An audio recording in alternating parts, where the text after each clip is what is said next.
Core కాంపిటెన్సీలో ముఖ్యంగా మీకు ఉండాల్సినవి 6 లక్షణాలు. మొట్టమొదటిది మోటివేషన్ మీకు ఉండాలి, ప్రేరణ. నేను అద్భుతం చేస్తాను, అది వేళ రేప ముహూర్తం ఏమీ లేదు. రెండోది ఎంపతి, అంటే ఎదుటివారి స్థానంలో అమ్మా నాన్నలు ఎన్నో చెప్తున్నారు, నేను పట్టించుకోవట్లేదు. మూడవది self esteem.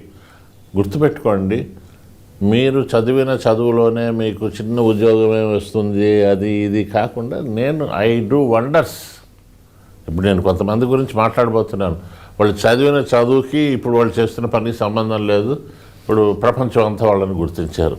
Next decision making అని. ముందు చదివేది, ఈ డిగ్రీ కంప్లీట్ చేయండి. ఆ డిగ్రీ చదవకుండా మధ్యలో గోడలు దూకి వచ్చేసి ఇంట్లో వాళ్ళని టార్చర్ చేసి నేను హాస్టల్లో ఉండలేను, నాకు ఈ టీవీ సీరియల్, వాళ్ళు ఆలోచించాలండి. వాళ్ళకి ఏంటంటే వాళ్ళు చదివిస్తున్నారు కాబట్టి ఇలాంటివన్నీ చేస్తూ ఉంటారు.